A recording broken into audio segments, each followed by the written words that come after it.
Hey, how are you? My name is Jonathan. I am with Rene Munoz Plastering, and today I want to show you this project we did. We did this project actually last year.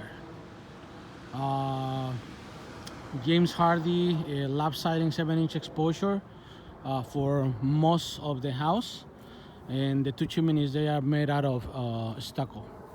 So I just want to basically walk you through the space between the roof. Normally it has to be at least 2 inches, but since this roof is made out of metal, that's the exception. But as you can tell here on this roof, we have the actual metal, which is in a space of 2 inches. That's how you're supposed to install James Hardie fiber cement on the roof detail. That's the way it has to be installed. Same thing over there. You can see the metal over there, which is 2 inches high, just to separate the James Hardie cement from being in touch with any roofing shingles. Over here, you can see that we have the trim, and we also have the drip cap flashing over the trim, with the space of the siding between the trim and the flashing of 1/4 of an inch between the actual flashing. The siding and the board. This is a 3-coat stucco system that we did here with a personally stucco texture that I like a lot, which is not that common. So you can tell there, goes all the way up. And siding, fiber cement siding is not meant to be installed.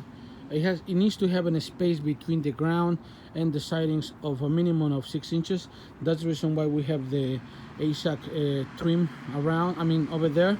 As you can tell, we have every possible water penetration. We have a block in there. The top part of the block does not get any caulk, only the sides and the bottom. As you can tell over here, same thing. We have the blockings for the electrical boxes, and as you can tell, we have a gap on the top. That's how every siding has to be installed. Over here, we have the space of the gutter between the wall and the gutter of a minimum of 1 inch, as specified by James Hardie installation guide. As you can tell, we have a big and broad Kika flashing the better, along with the metal, and also the space between the metal and the siding of 1/4 of an inch. You can tell, same thing. We have the trim. Like I said, James Hardie fiber cement is not meant to be in touch with the ground, so a minimum clearance of 6 inches. So as you can tell, we have the trim. We have the drip cap to make sure that any water that is coming from upstairs, it will drain. We have a gap between the metal and the siding of 1/4 of an inch to make sure that it's not gonna fail. Same thing. We have basically entire system goes around picture frame windows with the drip cap, as you can tell over here. Over here we have another chimney. This chimney right here was made out of built out of real stone, so we just cover it. And this one is made out of plywood. As you can tell here, the customer is actually building a nice pool back here.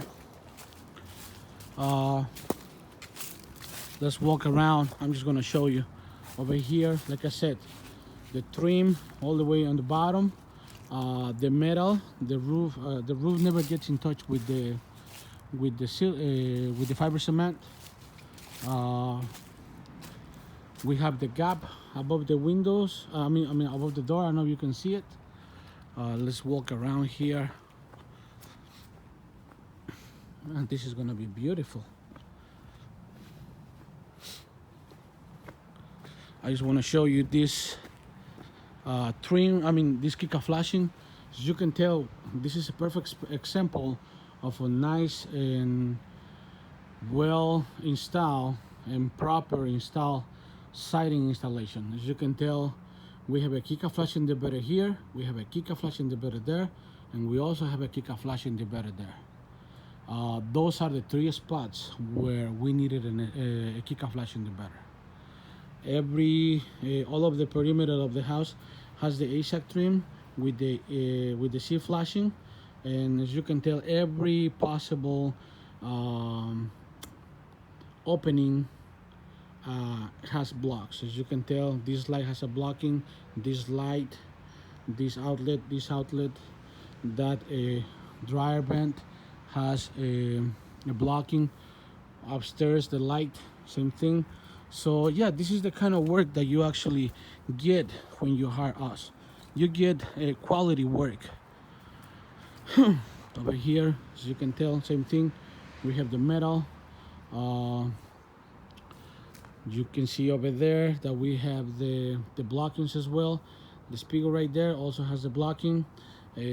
All the perimeter, like I said, once again, fiber cement is not meant to be touching the ground, because being made out of cement, if it gets too much in contact with water, that water can get sucked and damage the siding. So that's the reason why it's not meant to be like that.